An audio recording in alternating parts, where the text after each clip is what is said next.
চীন দেশটি একটি আজব দেশ। এ যেন দুনিয়ার বাইরে থাকা কোনো জায়গা। এমন কোনো খাদ্য নেই যা এরা খায় না, আবার এমন কোনো জিনিস নেই যার নকল এরা করে না।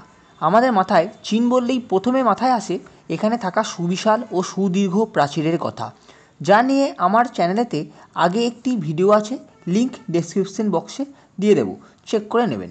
কিন্তু এর বাইরেও চীন নিয়ে যে আরও অদ্ভুত সব তথ্য থাকতে পারে তা নিয়ে আজকের এই ভিডিও। তো সুস্বাগতম বন্ধুরা চ্যানেল জানতে ইচ্ছে করেতে।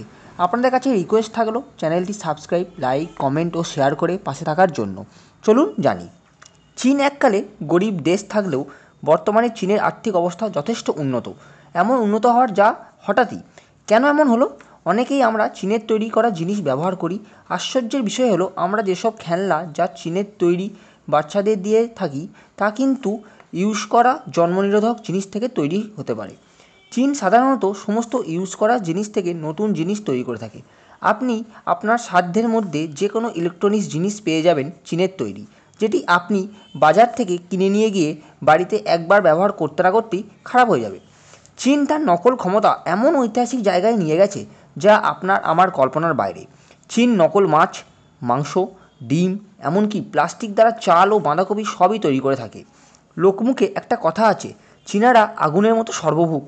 আগুন যেমন বাদ বিচার করে না, তেমন চীনারাও খাবারের ক্ষেত্রে কোনো বাদ বিচার করে না। এখানে অবিবাহিত ছেলেদের করা বাথরুমের মাধ্যমে ডিম সেদ্ধ করে খাওয়া হয়, এবং এই রীতি শুধু আজকের নয়, এই রীতি হাজার হাজার বছর ধরে পালন করে আসা হচ্ছে।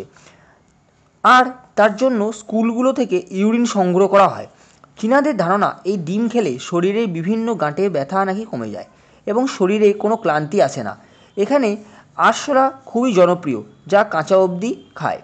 এছাড়া কুমির, কুকুর, ইঁদুর, সাপ সবই খেয়ে ফেলা হয়। চীনের গুয়াংজি প্রদেশে ইউলিং শহরে প্রতি বছর কুকুরের মাংসের এক উৎসব পালন করা হয়। প্রায় 12 লাখ কুকুর এই কারণে হত্যা অবধি করা হয়। বিড়াল অবধি এরা ছাড়ে না। প্রায় প্রতি বছর 4 থেকে 5 লাখ অবধি বিড়াল এরা খেয়ে ফেলে। আজব শুনতে লাগলো, সাপের মাংসের স্যুপ খায় চীনারা, ভেড়ার পুরুষাঙ্গ ভেজে খায় চীনারা। অদ্ভুত খাবারের তালিকায় আরও আছে, যা মাকড়সা ভাজা, টিকটিকি ভাজা, এবং এইগুলি স্ট্রিট ফুড হিসাবে চীনে বেশ জনপ্রিয়। এছাড়া 100 দিন পুরানো ডিম এরা খেতে খুব ভালোবাসে। এই ডিম খাবার জন্য যে প্রক্রিয়া করা হয় তা হলো, ডিমকে প্রথমে লেবুর রস ও মাটির প্রলেপ দিয়ে রেখে দেওয়া হয়। এই ডিমের উপরি অংশ 100 দিন বাদে যখন খয়েরি কালার হয় ও ভেতরের অংশ যখন সবুজ হয়, তখন তারা এটি খায়। তাদের ভাষ্যমতে এটি অনেকটা আঠালো চিজের মতো খেতে এবং খুবই তীব্র গন্ধযুক্ত। চীন দেশের মধ্যে পলিউশন হু হু করে বাড়ছে।